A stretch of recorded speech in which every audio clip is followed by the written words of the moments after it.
Has this ever happened to you?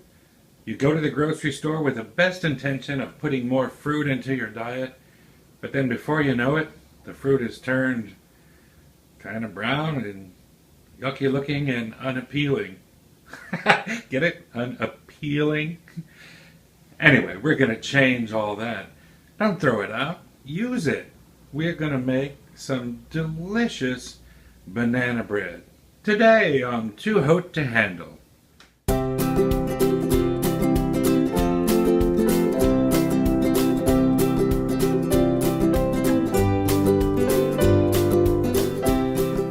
Today on Too Haute to Handle, we're going to do banana nut bread. Now, banana nut bread falls into the category of quick breads, which, as you will see, lives up to its name. We can be done with this in about an hour. Unlike other breads, your regular white breads, sourdough breads, wheat breads, any of that use yeast, which can be an all-day project because you have to incorporate that yeast, you have to let it rise, knead it, let it rise all over again, and it could be 2 or 3 hours in between risings and then another hour in the oven to bake or more. That's really all day. So quick bread is the way to go. And that category can include what we're doing today, the banana nut bread, or I've also done apple cinnamon breads or zucchini breads. Any of those types fall into that category. And what makes it a quick bread is what makes it rise in the oven. Instead of yeast, we're using a combination of baking soda and baking powder to get it all done. So it's easy. Let's get started. Now this is pretty much everything you'll need.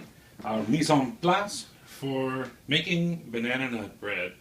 We've got 2 medium-sized bananas, 2 eggs, salt, sugar, flour, half a cup of chopped walnuts, a little bit of vegetable shortening, baking powder, baking soda, and some spray oil to lubricate our loaf pan.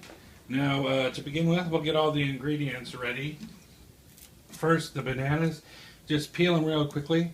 They have obviously seen better days, but they're still great for our purposes because as these bananas ripen, these brown spots, they don't mean they're rotten. It just means that they are ripe and ready to go. And the riper they get, the sweeter they get. So they'll add something extra special to our bread.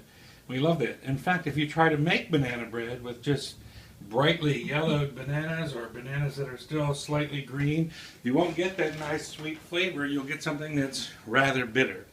So to start off with, you're just going to take those bananas and take a fork and mash them right up. Ultimately, what you want to wind up with is about 2 cups of banana mash. Now, as I said, this is a quick bread, and you can do other quick breads as well with the very same recipe, just replacing the fruit. You could do this with apples by putting those apples into a food processor and getting them basically to this same consistency. Or you could do zucchini bread with the exact same recipe, only replacing the apples with zucchini that's been grated up on a grater. So that's where we start with that. Now we're just going to leave that aside for just a moment. Next, we're going to start with our wet ingredients, and believe it or not, sugar is always listed as one of the wet ingredients. I suppose because it dissolves so completely in the liquids. And the first thing we're going to do is what they call creaming the sugar. We're going to get a half a cup of sugar and put it in there and mix it with some vegetable shortening.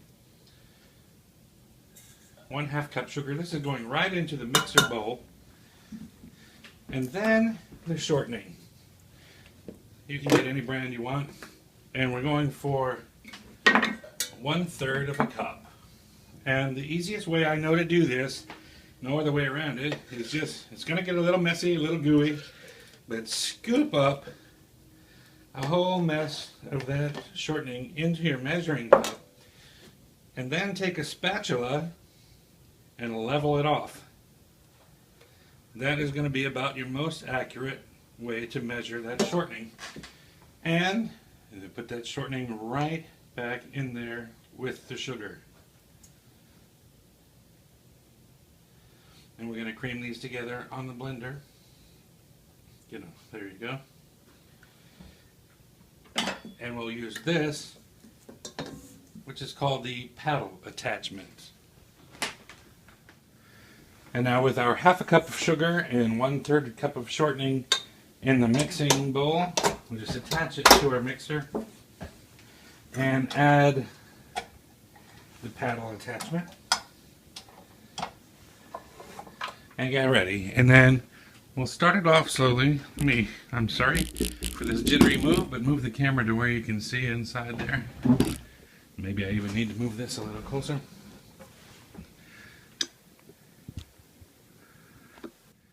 And we'll turn on the mixer slowly at first.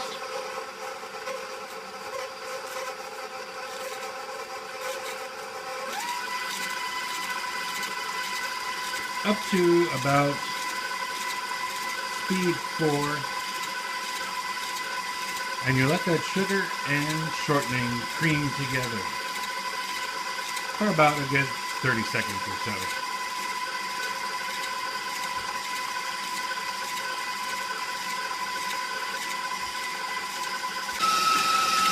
Alright, and after that's had a good little whipping, you'll just want to turn off the blender and take your spatula again and scrape down the sides of the bowl just to make sure that everything is getting blended as well as it can. Scrape down parts of the beater, get it all centered in the bottom of the bowl, and give it one more little mix for a few more seconds at about speed 4 to 6.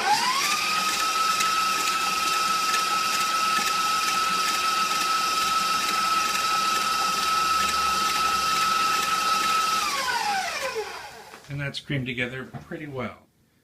Now after the sugar and shortening is creamed together, next we'll want to add 2 eggs. And I'll just crack them into the bowl for convenience sake because look at that. Exactly what you do not want to have in your mix is this eggshell. So that's why we use the bowl to begin with. And listen, don't worry about mistakes. Everybody who's ever worked in a kitchen makes mistakes, and the thing is, forget about it. Move on. Go on. No need to panic. There's 2 eggs there. And then we will slowly start our machine and add them. Very slow at first, and then we'll pick up the speed. So just to the first speed, drop our eggs right in.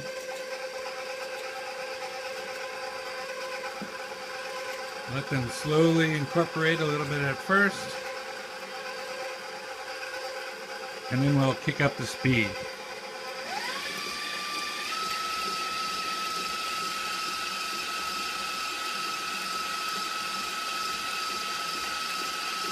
And right now it's still a little lumpy. You'll see a lot of shortening lumps, and we want to ultimately get that all smoothed out to a nice fine consistency.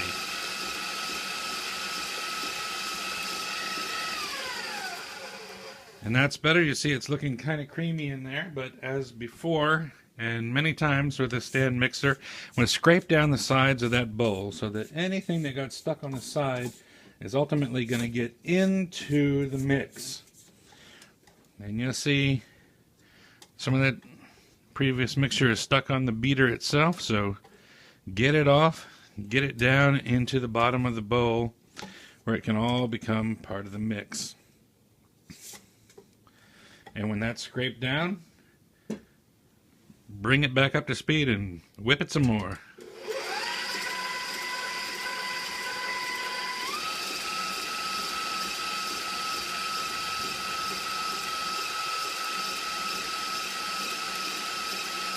What you're looking for is a nice, even, creamy texture.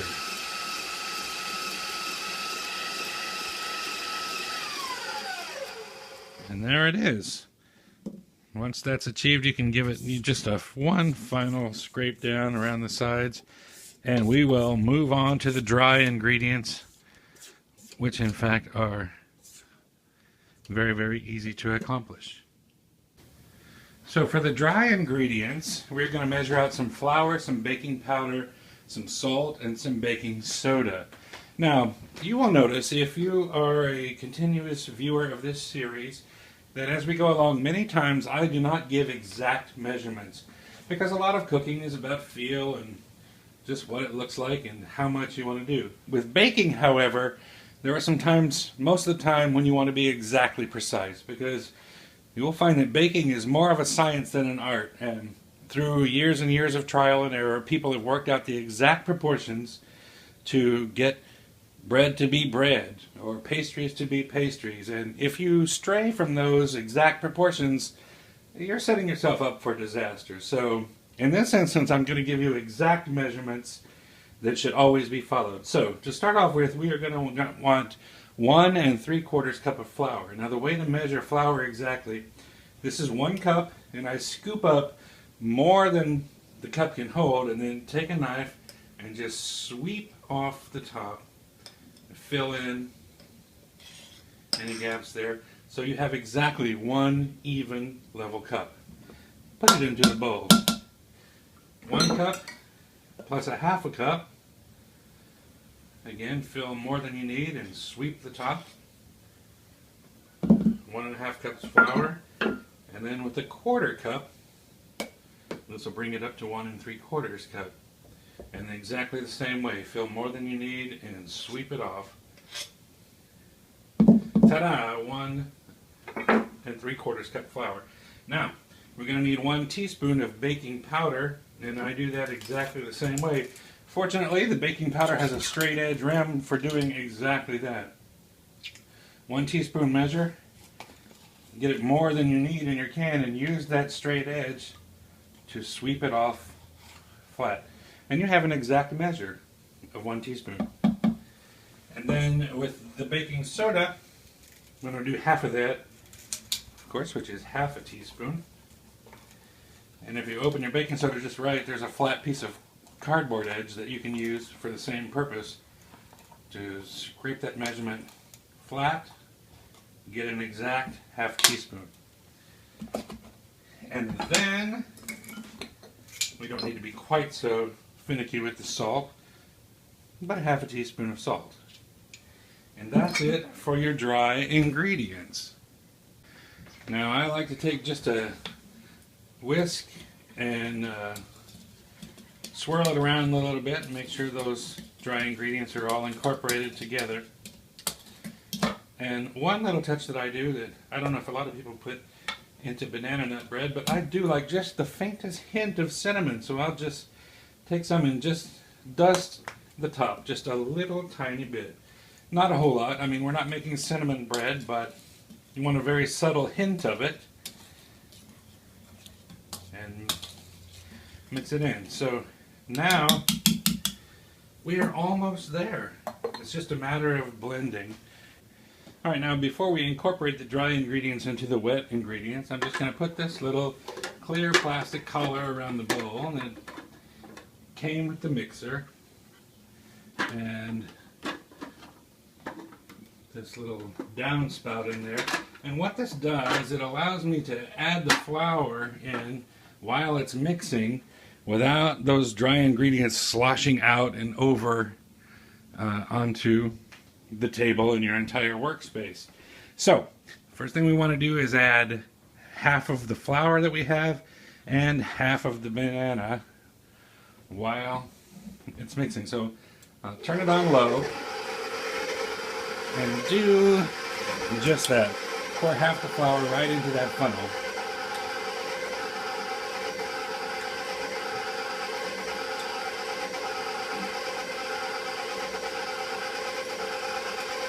That's good. And then I've got my 2 mashed bananas, and I'll put 1/2 or 1 of those bananas right in there.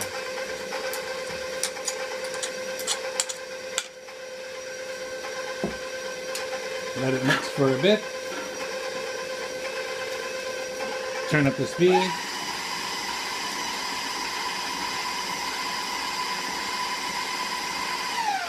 Lovely. And then we will add the rest of the flour. And of course I'm going too fast and making a mess anyway. If you go slowly, you can actually get it all in there without making a gigantic mess. You know what? I never use this thing ever in real life. I just thought I would do it for the demonstration. And it's turned out to be completely not worth it because I've made a bigger mess than I ever would have without it. But anyway, such is life in the kitchen. Don't worry over your mistakes. Don't worry over spilled milk.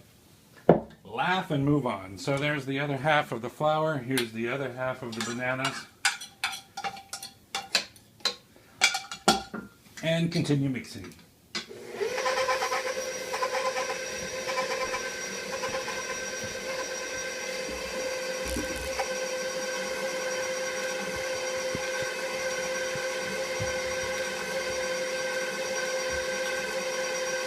I'll go at a fairly slow speed there. We don't need to really whip it up.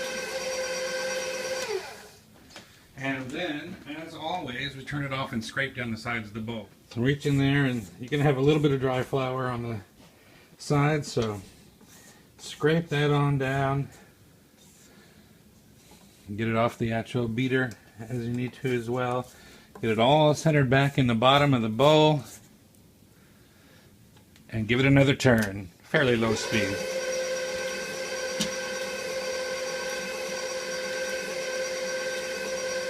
And that's that. Once it's incorporated, then you have 1/2 cup of chopped walnuts. Put those in and just turn it to stir the lowest speed.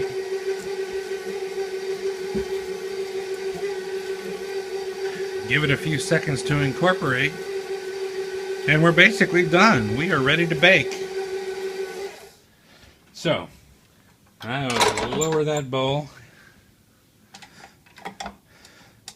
Take off the beater attachment. And I have a lot of yummy goodness still on the beater, so scrape that back into the bowl so we don't lose any of it.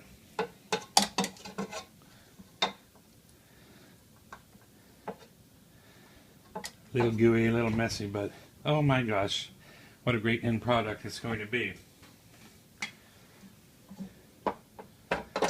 And we're just about ready to go. And once again, position that so you can see the bowl. Once again, we just scrape down the side so it all masses into the bottom of the mixing bowl. And that essentially is your banana bread. All that's left to do is bake it. So, here's our loaf pan. And the only thing we need to do to prepare that is to give it a little spray with some nonstick cooking oil. This happens to be coconut oil, but you can use whatever kind you like.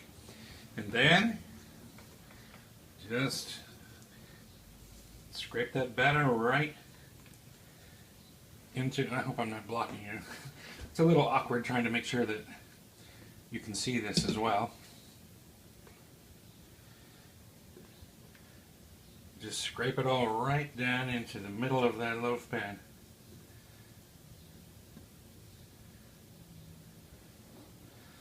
Voila! And help it out a little bit. It's pretty thick, so I want to make sure that it reaches both ends and is not clinging up onto the sides of it.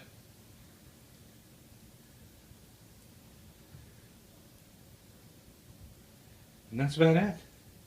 Now we have our oven preheated to 350 degrees.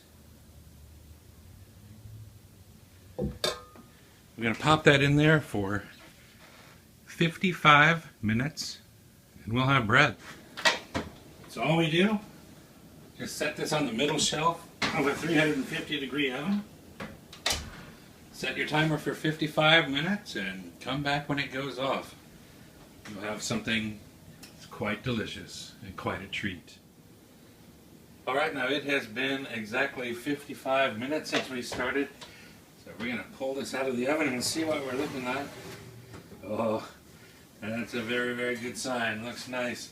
Now the way you know it's done is to do just a little test. I must say that I know that this oven is exactly calibrated for precise temperature. It's always exactly the temperature that is set on the dial, but not all ovens are that good. Some of them run a little hot, some of them run a little cold. So your cooking time may vary. I say 55 minutes. You might want to start with 45 minutes and check it after that point. because it's better to know that it's undercooked than when it's overcooked. When it's overcooked, you're done. There's nothing you can do about it. Anyway, take a toothpick, put it right down in the middle. If it comes out clean, like it did, we are done. So now all we have to do is take that out and let it cool. Oh, and you know the greatest part about making bread like this at home, other than of course the fact you get to eat it, is that it just makes such a heavenly aroma in your house. Alright, then you want to set the whole loaf onto a little cooling rack. And let it sit there for about 5 minutes in the pan, and then after 5 minutes, the sides of the bread as it's cooling will pull away slightly from the loaf pan, and we will turn it out. Alright, 5 minutes has gone by, and that looks just delicious. It's pulling away from the sides of the pan again, and we're just going to turn it out. It's still hot, but cool enough to touch. And that's all it takes. Roll it back around. It's pretty flexible at this point. But there you go. That is one beautiful loaf of banana bread.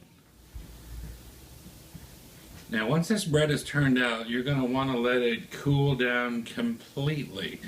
That could be 25 minutes or more. Now the temptation is going to be there to just slice into this because everybody wants a warm piece of bread. I mean, the smells are just overwhelming. The sweetness of that aroma is so tempting. Do yourself a favor, don't cut it right now. Let it cool down. Because even though we do love warm bread, we can heat it up later and put on some butter, melt it, all that. But if we cut it right now, all the moisture that's in there is going to escape in the form of steam. We want to let the moisture that's in this bread cool down and stay down, because if we cut it now, it's going to escape and this bread will turn dry and crumbly and not that beautiful of a thing.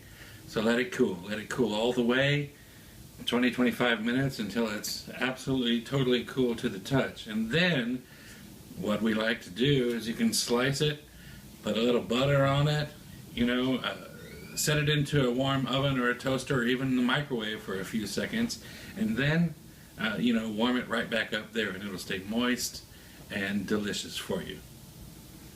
And here we have Miss Georgia, our taste tester, once again letting us know how it turned out. Look at that. 2 thumbs up. Oh, way up. Nice.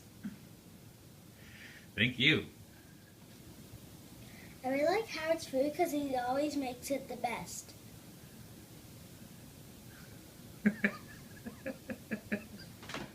And there you have it, banana nut bread. Easy as pie. Or bread.